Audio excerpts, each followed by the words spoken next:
Alors, on va ouvrir justement la parole de Dieu dans Colossiens au chapitre 2 et au verset 1. Colossiens au chapitre 2 et au verset 1. Paul nous dit « Je veux en effet que vous sachiez combien est grand le combat que je soutiens pour vous. » Il prie encore. « Et pour ceux qui sont à Laodicée et pour tous ceux qui n'ont pas vu mon visage. Afin qu'ils aient le cœur rempli de consolation, qu'ils soient unis dans l'amour et enrichis d'une pleine intelligence pour connaître le mystère de Dieu, savoir Christ. Mystère dans lequel sont cachés tous les trésors de la sagesse et de la connaissance. » Amen. Voilà, il nous est parlé ici de mystère. Et il nous est nommé ce mystère, le mystère de Dieu, à savoir celui de Christ. Alors, il y a de nombreux mystères dans la Bible. Nous avons eu l'occasion de voir le premier il y a quelques semaines de cela, quand on a abordé le mystère de la volonté de Dieu, le mystère de son plan parfait de toute éternité, mystère que Dieu a révélé, nous a révélé dès le départ, dès le premier mot de la Bible, Bereshit, au commencement, dès la première lettre de la Bible, Bet, qui a pour correspondance le numérique le 2, montrant ainsi la dualité, le principe des deux voies qui parcourent toute la Bible. Et on aura l'occasion de voir ce principe des deux voies. Et c'est vrai que les mystères dont nous parle la Bible apparaissent un peu comme le principe des poupées russes. Vous connaissez le principe des poupées russes ? Une poupée, à l'intérieur une autre poupée, à l'intérieur de cette autre. Voilà. Ou bien du logiciel Windows. Vous connaissez un peu le logiciel Windows, une fenêtre de révélation qui s'ouvre sur une autre fenêtre de révélation. Ce qui montre combien la Bible, la parole de Dieu, est le livre de Dieu. Amen. Livre unique, le livre de Dieu. Alors vous avez le mystère d'Israël, vous avez le mystère de l'Église, vous avez le mystère de l'enlèvement, vous avez le mystère de l'iniquité, vous avez le mystère de Babylone, etc., etc. Alors, on avait eu l'occasion de voir qu'un mystère, c'est généralement une vérité présente qui est cachée, mais qui doit être révélée à un moment donné. Et elle est justement le résultat d'une révélation de Dieu, une vérité que l'homme ne peut pas comprendre par lui-même, mais que Dieu lui révèle par son Esprit Saint. D'ailleurs, déjà dans l'Ancien Testament, il nous est dit dans le Deutéronome au chapitre 29 et au verset 29, « Les choses cachées sont à l'Éternel notre Dieu, les choses révélées sont à nous. » Alléluia. Et à nos enfants à perpétuité, afin que nous mettions en pratique toutes les paroles de cette loi. Amen. Alors, on le voit, il y a des mystères qui doivent rester des mystères. Ça appartient à Dieu. Mais ce qui est important pour nos vies, ce qui est important pour nos âmes, Dieu nous le révèle, à nous ses enfants, ceux qui lui appartiennent dans le cadre de la rédemption en Jésus-Christ. Et il nous le révèle par son Esprit Saint. Il nous révèle ce qui est caché pour nous donner la possibilité justement de vivre sa parole dans nos vies et de vivre sa volonté, lui être agréable, comme on l'a vu tout à l'heure, vivre en conformité à sa volonté. Nous sommes en quelque sorte donc des privilégiés. Amen. Nous sommes en quelque sorte dans la confidence du Seigneur. Et c'est vrai que nous sommes donc privilégiés, nous qui avons reçu et cru l'Évangile qui nous a été annoncé dans les bons termes. Jésus lui-même dira dans l'Évangile de Marc, « C'est à vous, en parlant des disciples, qu'a été donné le mystère du royaume de Dieu. Mais pour ceux qui sont dehors, tout se passe en parabole. » Alors, est-ce que nous sommes des disciples du Seigneur? Amen. Alors, c'est pourquoi il veut nous révéler les choses. Il dira encore dans Luc au chapitre 8, verset 10, « Il vous a été donné de connaître les mystères du royaume de Dieu, mais pour les autres, cela leur est dit en parabole, afin qu'en voyant, ils ne voient point, mais qu'en entendant, ils ne comprennent pas. » Alors, le Seigneur, lui, ce qu'il veut pour nous, c'est que nous puissions voir et que nous puissions comprendre. Amen. Nous sommes donc bien dans la confidence des vérités de Dieu. Alors, Paul dira dans Éphésiens, au chapitre 3 et au verset 8, il dira « À moi qui suis le moindre de tous les saints ». Vous voyez, on n'est pas grand-chose. Paul disait qu'il était le moindre de tous les saints, et combien encore davantage nous.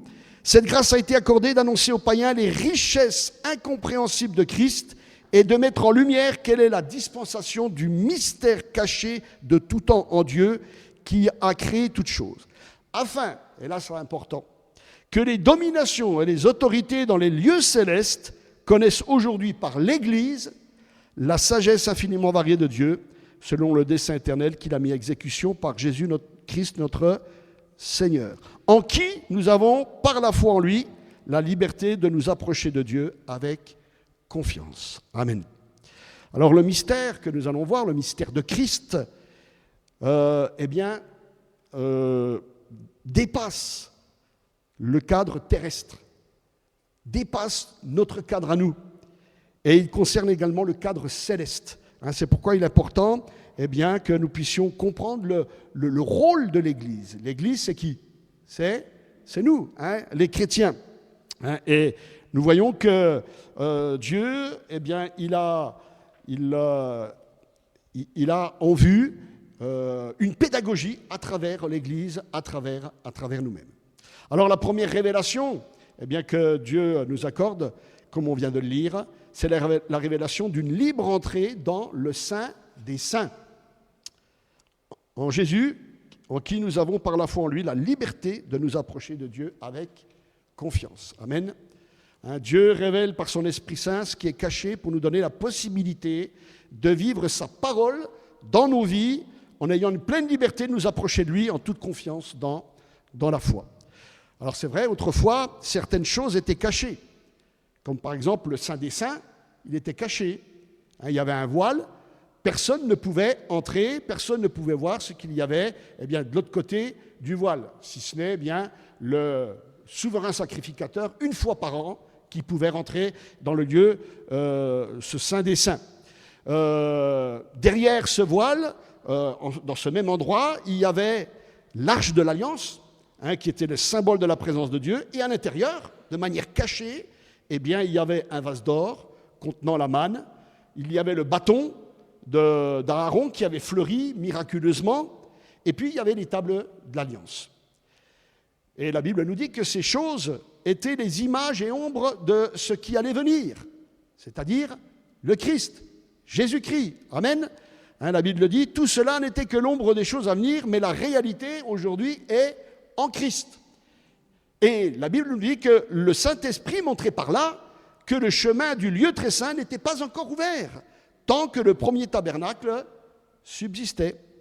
Alors voilà une des raisons pourquoi le premier tabernacle a disparu. Pourquoi il n'y ait plus le premier tabernacle aujourd'hui? Parce qu'il fallait que la réalité vienne. La réalité qui est, Christ. Amen. Alléluia. Il fallait qu'il laisse la place au vrai tabernacle qui est venu en la personne du Seigneur Jésus, le Messie, le oint, le Christ de Dieu. D'ailleurs, Jésus lui-même parlera du temple de son corps. Amen. Et la Bible nous dit dans Hébreux, magnifique passage, ainsi frères et sœurs, aujourd'hui, à travers la réalité qu'est Christ, le chemin du lieu très saint, qui n'était pas ouvert autrefois, nous avons par le sang de Jésus l'assurance d'un libre accès au sanctuaire. Cette route nouvelle et vivante, il l'a inaugurée pour nous au travers du voile, c'est-à-dire de son propre corps. De plus, nous avons, en lui, un souverain sacrificateur établi sur la maison de Dieu. Alors aujourd'hui, nous pouvons nous approcher avec un cœur sincère, une foi inébranlable, le cœur purifié d'une mauvaise conscience et le corps lavé d'une eau pure. Et l'eau de la parole, bien sûr. Et il est dit, retenons fermement l'espérance que nous proclamons, car celui qui fait la promesse est fidèle. Amen. Aujourd'hui, nous avons la révélation de cette libre entrée dans le Saint des Saints. Ce soir, nous pouvons rentrer dans le Saint des Saints. Amen. Alléluia. Le voile dans le temple est déchiré.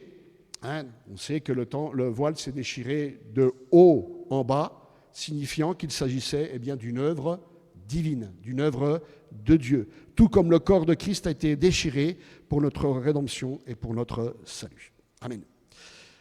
Révélation d'une libre entrée dans le Saint des Saints.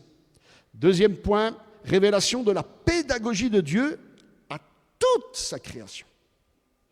Dieu révèle par son Esprit Saint ce qui est caché dans le but également d'enseigner les hommes, nous, les premiers concernés, on habite ici, mais aussi, on l'a lu, les créatures céleste existence, afin qu'elle connaisse elle aussi à travers nous les hommes, rachetés, justifiés en Christ. Qui est racheté? Qui est justifié ce soir? Amen. Eh bien que ces créatures puissent connaître la sagesse infiniment variée de Dieu. En quelque sorte, comme je le disais tout à l'heure, nous sommes l'instrument pédagogique de Dieu au-delà de ce que nous pouvons nous imaginer. Amen. Dans Colossiens chapitre 1, verset 26, Paul dit « Le mystère caché de tout temps et dans tous les âges, mais révélé maintenant à ses saints. » Alléluia. Qui sont ces saints aujourd'hui? Amen. C'est vous et moi. Alléluia. En Christ qui est la réalité. Alléluia. À qui Dieu a voulu faire connaître quelle est la glorieuse richesse de ce mystère parmi les païens, savoir Christ en vous, en nous, l'espérance de la gloire. Amen. Christ présent dans nos cœurs par le Saint-Esprit est là pour faire de nous son temple aujourd'hui, son tabernacle. Amen. Et il y a une pédagogie de Dieu insoupçonnée dans nos vies lorsque nous marchons avec lui et dans notre marche de foi, dans l'obéissance. Amen. Tout à l'heure, on l'a lu, en qui, Jésus, sont tous les trésors de la connaissance et de la sagesse et de la connaissance. Pour nous parler des richesses incompréhensibles de Christ. Là, c'est encore tout un message. Alors, soyons enrichis d'une pleine intelligence spirituelle. Par 2 fois, on l'a lu ce soir. Qu'il soit rempli de la connaissance de Dieu, dans sa volonté, dans une pleine intelligence spirituelle, pour connaître avec humilité, bien sûr, ce mystère révélé aujourd'hui dans l'Évangile et dans lequel sont cachés tous les trésors de la sagesse et de la connaissance, les richesses incompréhensibles de Christ. Alors regardons à ces trésors, regardons à ces richesses. Alors on veut lire dans Éphésiens au chapitre 1 et au verset 9. C'est un passage que nous avons lu la fois dernière concernant le mystère de la volonté de Dieu. Et nous allons voir, ici, cette volonté dans Éphésiens au chapitre 1 et au verset 9. Il est dit, si je ne suis pas dans le bon livre, ça ne va pas. Éphésiens, il est dit, Dieu nous a fait connaître le mystère de sa volonté selon le bienveillant dessein qu'il avait formé en lui-même pour le mettre à exécution lorsque les temps sera accompli, de réunir toutes choses en Christ, celles qui sont dans les cieux et celles qui sont sur la terre. Vous voyez? Celles qui sont dans les cieux et celles qui sont sur la terre. Vous voyez, notre vie en Christ, notre vie de foi, notre marche avec Dieu, elle a une pédagogie pour ceux qui habitent dans les cieux. Alors, nous le voyons à travers ce passage que nous venons de lire, qu'il y a la volonté dès le départ, la volonté de Dieu de tout récapituler en Jésus-Christ. Vous savez, c'est comme si, vous avez déjà vu, des fois, ça, comment ça s'appelle là, je ne sais plus comment. Vous savez, pour regarder la télé, aujourd'hui, on a Internet là. Comment vous dites? Non, pas la télécommande. Là où on fait reset. Le boîtier. Voilà. Des fois, il ne fonctionne pas. Alors, qu'est-ce qu'on est obligé de faire? Reset. Voilà. Pour que ça se récapitule. Alors, on va voir qu'effectivement, dès le départ, il y a une volonté de Dieu de tout récapituler en Jésus-Christ, comme nous venons de le lire. Réunir toutes choses en Christ, celles qui sont dans les cieux, c'est-à-dire ceux qui appartiennent à une autre création que la nôtre, avant la nôtre. Alors cette dimension-là, elle nous dépasse quelque peu. Et puis, bien sûr, celles qui sont sur la terre, c'est-à-dire notre création. Alors vous comprenez maintenant, et on va davantage le comprendre, si le temps nous donne l'occasion, de comprendre la pédagogie de Dieu concernant sa sagesse infiniment variée qu'il manifeste à travers nous, l'Église. Hommes et femmes convertis, étant devenus par l'œuvre de Dieu, à travers le Saint-Esprit, de nouvelles créations, de nouvelles créature. Et nous allons tâcher de comprendre l'importance aux yeux de Dieu que nous soyons aujourd'hui une nouvelle création. Vous savez, les termes bibliques ont vraiment une importance capitale parce qu'ils renferment une vérité divine pour nous les hommes, mais également pour les créatures célestes, pour la création en général. Une nouvelle création. On connaît ce passage dans 2 Corinthiens au chapitre 5, où il est dit « Si quelqu'un est en Christ, il est une nouvelle créature. Les choses anciennes sont passées, voici toutes choses sont devenues nouvelles. Et tout cela vient de Dieu qui nous a réconciliés avec lui par Christ et nous a donné le ministère de la réconciliation. » Vous savez, cette expression-là, ministère de la réconciliation, c'est quelque chose de très important. Quiconque rencontre le Seigneur sur son chemin de vie devient une nouvelle créature par le moyen de la foi. Et c'est vrai que quand on rencontre vraiment le Seigneur Jésus, on ne peut plus être la même personne. Amen. Un changement s'opère en nous, dans nos cœurs, dans nos pensées. La Bible dit que Dieu nous transporte dans le royaume de son Fils bien-aimé par la nouvelle naissance, la régénération. On a eu l'occasion de le voir. Le pasteur nous a amené à comprendre cela, cette régénération qui est spirituelle. Jésus, il est venu réparer la brisure du monde. En hébreu, c'est ce qu'on appelle le tikkun olam, le rétablissement de toutes choses. Vous voyez, le reset quelque part. Le rétablissement de toutes choses dont la Bible nous parle. Pourquoi une réparation ? Bien parce qu'il y a eu une brisure au commencement. Et les mots « nouvelle création » nous ramènent au commencement de toutes choses. Jésus, quand il dit « Il vous a été donné de connaître les mystères du royaume des cieux », et cela ne leur a pas été donné à ceux qui ne sont pas appelés. Il dira dans Matthieu chapitre 13 et au verset 34, Jésus dit à la foule toutes ces choses en parabole. Il ne lui parlait point sans parabole, afin que s'accomplisse ce qui avait été annoncé par le prophète. J'ouvrirai ma bouche en parabole, je publierai des choses cachées depuis la création du monde. Depuis la création du monde. D'où l'importance pour Dieu de devenir, que nous soyons, de nouvelles créations. Alors on va le voir dans Galates, au chapitre 6 et au verset 15. Dans Galates, chapitre 6 et au verset 15.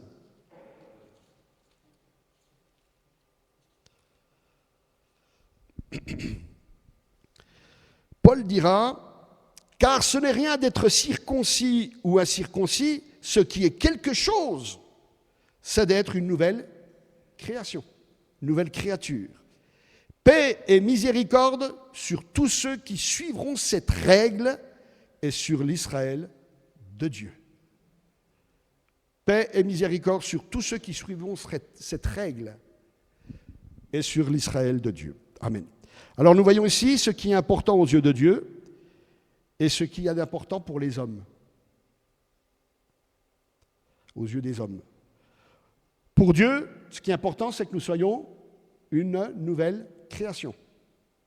Alors qu'est-ce que ça veut dire être une nouvelle création ? On va le voir. Pour les hommes, qu'est-ce qui est important ? C'est l'apparence. C'est ce qu'on va montrer. Mais la Bible nous dit que l'Éternel, Dieu ne considère pas ce que l'homme considère. L'homme regarde à ce qui frappe les yeux, mais l'Éternel regarde au cœur. Amen. Les hommes donnent de l'importance à ce qui ne l'est pas vraiment aux yeux de Dieu. Pour Dieu, ce n'est rien d'être circoncis si on n'est pas de l'Israël de Dieu. Et pour Dieu, ce n'est rien d'être incirconcis si on n'est toujours pas de l'Israël de Dieu. Qu'est-ce que c'est que l'Israël de Dieu ? Et nous l'avons vu, Dieu l'a dicté comme règle de doctrine. C'est une règle de doctrine, comme base d'enseignement. Quelle règle ? C'est d'être une nouvelle création, pour être de l'Israël de Dieu. Amen. Alors, c'est vrai, Dieu va au-delà des apparences. C'est pour ça qu'il dit dans Romains au chapitre 2, verset 28, le juif, ce n'est pas celui qui en a l'apparence, et la circoncision, ce n'est pas celle qui est visible dans le corps, Mais le juif, c'est celui qui l'est intérieurement. Et la circoncision, c'est celle du cœur, accomplie par l'esprit et non par la loi écrite. La louange que reçoit ce juif ne vient pas des hommes, mais de Dieu. Ce qui veut dire que quand on est une nouvelle création, eh bien, quelque part, nous sommes juifs spirituellement. Nous sommes, eh bien, spirituellement des juifs. Le véritable juif, c'est celui qui l'est intérieurement, par un changement de cœur, par un changement de pensée, de mentalité. C'est ce qu'on appelle la métanoïa, un changement total. C'est celui dans lequel l'œuvre du Saint-Esprit est évidente pour lui-même, comme eh bien, pour ceux qui le connaissent. Oh, c'est plus le même. Qu'est-ce qui lui est arrivé? Une nouvelle création. Il y a un avant et un après. C'est la nouvelle naissance suivie d'une conversion réelle et sincère. Alors, quel est l'avantage d'être juif ou de la circoncision? Pour Dieu, c'est un avantage. La Bible nous le dit dans Romains chapitre 3. Tout d'abord, c'est au peuple juif que les paroles révélées de Dieu ont été confiées. Et si aujourd'hui nous sommes là, c'est grâce au peuple juif. C'est grâce au peuple juif. C'est une élection de Dieu pour transmettre au monde sa révélation. Quelle révélation? La révélation du Dieu vrai et vivant. Le monothéisme, le Dieu vrai et vivant, unique. Amen. Et puis bien sûr, la révélation de sa parole de vérité qu'est la Bible. Amen. C'est le canal que Dieu choisit pour se révéler au monde, peuple de qui est issu également le Seigneur, le Messie. Amen. Il fallait que le Messie vienne par ce peuple-là. Alors qu'est-ce que c'est que l'Israël de Dieu? Dans Romains, chapitre 9 et verset 6, il est dit: ce n'est pas que la parole de Dieu soit sans effet, non, car ceux qui sont issus d'Israël ne sont pas tous Israël. Et bien qu'étant de la descendance d'Abraham, ils ne sont pas tous des enfants, tous ses enfants. Au contraire, il est dit, c'est par Isaac qu'une descendance te sera assurée. Cela signifie que ce ne sont pas les descendants simplement biologiques qui sont enfants de Dieu, mais que ce sont les enfants de la promesse qui sont considérés comme sa descendance. Amen. Alléluia. Alors l'Israël de Dieu, ce sont ceux qui sont enfants de la promesse, par la foi. Alléluia. Et d'où cette expression, nous sommes fils d'Abraham par la foi. Amen. Nous sommes l'Israël de Dieu par la foi, étant les enfants de la promesse. Alors pour Dieu, l'Israël de Dieu, c'est un reste fidèle. Comme le dira le Seigneur, il y a beaucoup d'appelés, mais peu d'élus. Dieu se fait un reste fidèle, un peuple à part, consacré en Jésus-Christ. Et le Seigneur Jésus, par sa vie donnée et son œuvre accomplie sur la croix, vient créer une nouvelle race d'hommes régénérés. Alléluia. Et c'est cette création-là qui entrera dans la nouvelle création qui est à venir. Il est venu rétablir en quelque sorte notre vocation du départ qui avait été perdue, d'où l'importance des termes dans la parole de Dieu. C'est pour ça que la Bible parle, et on va retrouver ici la dualité, les deux chemins, les deux voies. Alors on le voit dans 1 Corinthiens, chapitre 15, et au verset 44. 1 Corinthiens, chapitre 15, et au verset 4. Voilà. S'il y a un corps animal, il y a aussi un corps spirituel. Le premier homme, Adam, devint une âme vivante. Le dernier Adam est devenu un esprit vivifiant. Il y a un premier Adam, il y a un deuxième Adam. Et Christ, c'est le second Adam. Mais ce qui est spirituel, ce n'est pas le premier, c'est ce qui est animal. Ce qui est spirituel vient ensuite. Le premier homme tiré de la terre est terrestre, le second homme est du ciel. Tel est le terrestre, tels sont aussi les terrestres, et tel est le céleste, tels sont aussi les célestes. Et de même que nous avons porté l'image du terrestre, nous porterons aussi l'image du céleste. J'irai au-delà, nous devons déjà porter l'image du céleste. Amen. En Jésus-Christ. Alléluia. Ce que je dis, frère, c'est que la chair et le sang ne peuvent hériter le royaume de Dieu et que la corruption n'hérite pas l'incorruptibilité. C'est pourquoi il est dit dans 1 Corinthiens chapitre 15 verset 22, « Et comme tous meurent en Adam, de même aussi tous revivront en Christ, le second Adam. C'est le résultat et la conséquence de notre foi dans l'œuvre de sa mort, son œuvre expiatoire à la croix. Amen. Le premier Adam, il est tiré de la terre. Le deuxième Adam, il est du ciel. Amen. Et il est venu pour nous. C'est le mystère de Christ, le second Adam. Dieu avait un but pédagogique lorsqu'il va créer notre monde. Quand il a créé Adam, il avait un but pédagogique. En la personne, d'Adam. Celui de l'inscrire dans cette volonté divine de réconcilier le ciel et la terre dans son bienveillant dessein, ce plan qu'il avait formé en lui-même, qu'on l'a lu, une nouvelle création. Après la première révolte dans le ciel, lors de la première création. Parce qu'il y a eu une première création. Nous faisons partie de la deuxième création. Et en Christ, nous devons faire partie de la troisième, en quelque sorte, création. Le Fils de l'homme, le second Adam, est venu pour vaincre et pour rétablir ce qu'aurait dû être la vocation première d'Adam. C'était quoi la vocation d'Adam ? D'être, en quelque sorte, celui qui unit les deux choses, la terre et le ciel, comme un trait d'union. C'était sa vocation. Sa vocation, c'est quoi ? Sa destinée, sa mission, son objectif, son rôle, son but, sa destination. Dieu, il avait, en vue, de cette pédagogie-là. Dieu va créer un homme matériel et il souffle dans ses narines un souffle de vie. Il va faire de lui un être vivant, pensant, conscient, doté de parole, à la différence des animaux. Il est âme et esprit. Nous sommes corps, âme et esprit. Il est le trait d'union entre, en quelque sorte, le ciel, pur esprit là-haut, les anges, et la terre, nous les hommes. Et l'homme, il est un amalgame entre le ciel et la terre. Et nous voyons là la vocation de l'homme dès le commencement. Il se présente comme ce trait d'union entre le ciel et la terre, entre les animaux et les anges, les êtres célestes qui sont de pur esprit. D'ailleurs, on le voit dès le commencement, quand Dieu il dit qu'il crée l'homme, il nous est dit, il emploie le terme asa, créer. Mais asa, ça veut dire faire quelque chose à partir de ce qui existe déjà. Et Adam, il a été créé à partir de la terre, de la poussière. Dieu prend des éléments matériels et il les modèle et il forme l'homme, Adama. Adam, qui veut dire terre, sol. Et il y a la continuité et à la fois une rupture. Puisqu'il nous dit, il forma l'homme, mais il le créa à son image. Amen. Comment ça ? Oui, il forma, il a pris quelque chose qui existait déjà, et ensuite il a créé ce qu'il n'avait pas encore en lui, c'est-à-dire son esprit, l'esprit.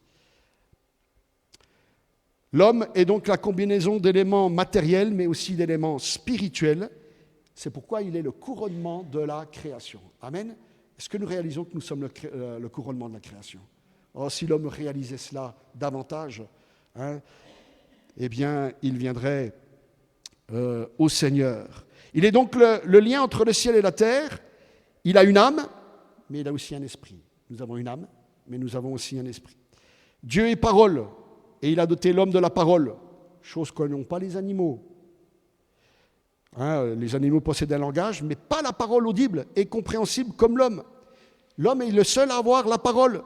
C'est un être pensant, réfléchi, conscient des choses. Il est capable de conceptualiser les choses abstraites.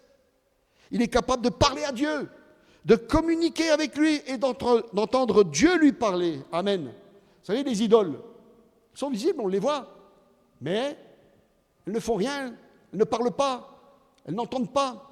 Par contre, Dieu, il est invisible, mais lui, c'est le Dieu vivant. Il agit, amen, il parle, et nous sommes capables de l'entendre par le Saint-Esprit. Alléluia, amen. L'homme est donc un être de la terre et du ciel, par conséquent un être exceptionnel, un trait d'union entre le ciel et la terre. Et en quelque sorte, Dieu va donner une dimension céleste, surnaturelle à la création. Dieu avait un plan particulier avec lui, avec Adam, avec l'homme, en lien entre le ciel et la terre. On l'a vu. C'est quelque chose qui nous dépasse. Mais malheureusement, l'homme, il est libre. Dieu l'a créé libre. Il a donc le choix entre sa vocation ou refuser sa destinée voulue par Dieu.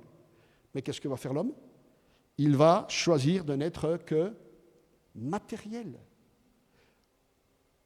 Il y a, comme on l'a lu tout à l'heure, des êtres animaux. C'est ce qu'est devenu l'homme. Psychique, puisqu'il y a les deux termes. Animal, psychique, alors que Dieu, il avait créé l'homme avec un esprit capable, d'être en communion avec Dieu, capable de l'entendre. L'homme, par sa désobéissance, par sa chute, il va perdre cette vocation d'être un trait d'union entre le ciel et la terre. Il le choisit, il refuse sa destinée, il ne va devenir que matériel. Et à partir de là, il va y avoir un mélange entre l'âme et l'esprit. Il n'a plus que la parole. Il est un petit peu plus que les animaux, oui, c'est un être psychique. Mais par ses actions, il montre qu'il est un être animal. Il y a un mélange entre l'âme et l'esprit, et c'est pour ça que la parole de Dieu est importante.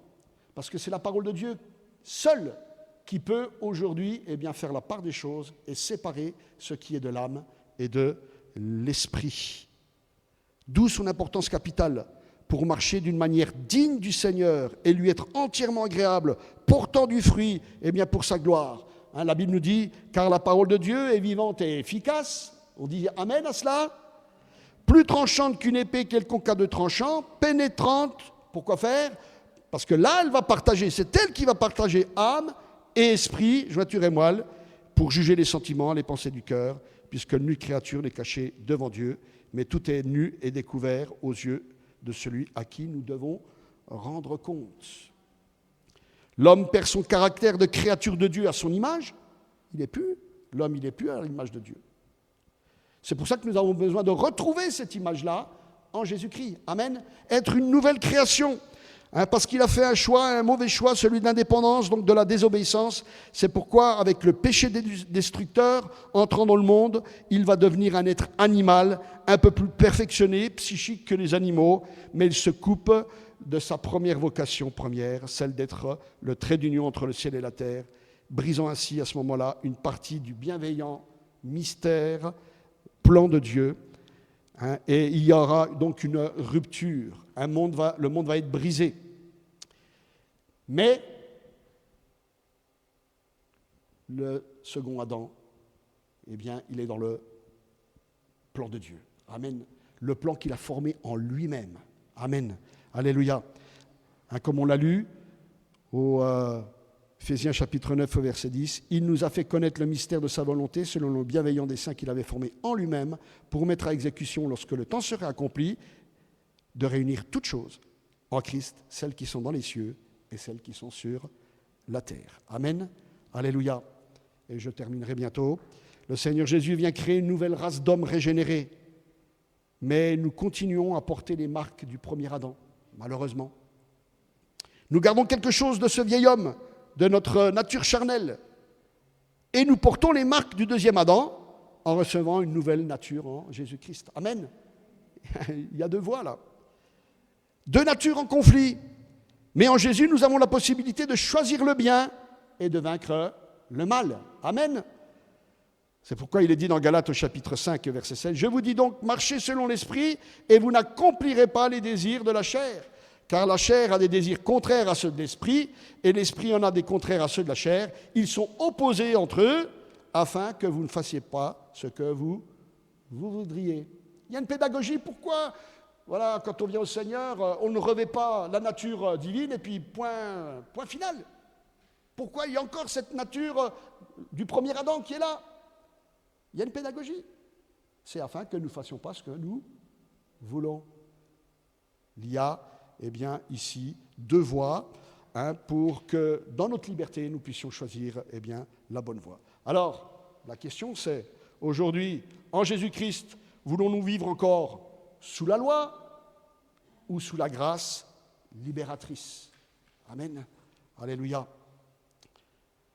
C'est important, parce que Dieu avait dit, si tu touches à l'arbre du bien, de la connaissance du bien et du mal, tu mourras. Adam y vivait parce qu'il mangeait au fruit de l'arbre de la vie. Si nous vivons selon le principe de la connaissance du bien et du mal, c'est-à-dire la morale, la loi, on meurt. On meurt. C'est pourquoi il nous faut venir à Christ, être une nouvelle création, vivre en lui pour vivre sous ce principe-là qui est celui de la vie.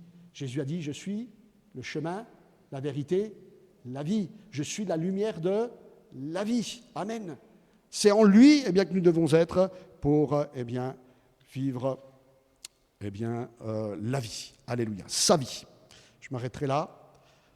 On n'a pas le temps de voir la pédagogie de Dieu, mais je pense qu'on a assez entendu de choses ce soir pour nous émerveiller. Est-ce qu'on s'émerveille de ce que Dieu il avait dans sa tête, mais qu'il nous révèle, amen, pour que nous en soyons les bénéficiaires aujourd'hui. Alléluia. Amen. Pour que nous puissions vivre en nouveauté de vie, nous puissions vivre en étant de nouvelles créations pour être l'Israël de Dieu. Alléluia. Amen. Parce que nous croyons dans cette règle de doctrine, d'enseignement, qu'il nous faut être une nouvelle créature. Amen. Alléluia. Seigneur, comme on l'a commencé, c'est vrai, nous voulons ce soir prier comme le faisait l'apôtre Paul. Prier pour que les chrétiens qu'ils soient remplis de la connaissance de ta volonté. Et ce soir, Seigneur, tu nous as encore enseigné sur cette connaissance de ta volonté. Pour nous, les hommes, mais on voit que ça va au-delà de nous, Seigneur, les hommes. Ça concerne aussi le ciel, ce qui nous dépasse, Seigneur. Et puis, prier pour que dans cette connaissance, nous puissions, Seigneur, connaître la sagesse et une pleine intelligence pour, Seigneur, marcher d'une bonne manière, être entièrement agréable et porter du fruit pour que fortifier, Seigneur, dans notre être intérieur, alléluia, dans cet esprit que tu as régénéré, Seigneur, alléluia, et que nous puissions, Seigneur, être patients, persévérants et être dans la paix et dans la joie. Amen, alléluia. Merci, Seigneur, de ce mystère que tu es, mais qui a été révélé, mystère de Christ. Alléluia, savoir Christ en nous, l'espérance de la gloire. Merci Seigneur de vivre en nous, alléluia, par le Saint-Esprit, amen, pour que nous soyons cette nouvelle création et que nous vivions pleinement ce ministère de la réconciliation, Seigneur, alléluia. Oh, merci, et tu fais de nous des ambassadeurs aujourd'hui pour les hommes, nos contemporains, Seigneur, mais combien nous, l'Église, Seigneur, nous sommes l'instrument de ta pédagogie pour montrer, Seigneur, l'infinie grandeur de ta sagesse, cette sagesse variée, Seigneur, que tu veux montrer à toute la création en son entier. Alléluia. Merci encore, Seigneur. Alléluia. Tu nous aides à vivre pleinement cette nouvelle création. Alléluia.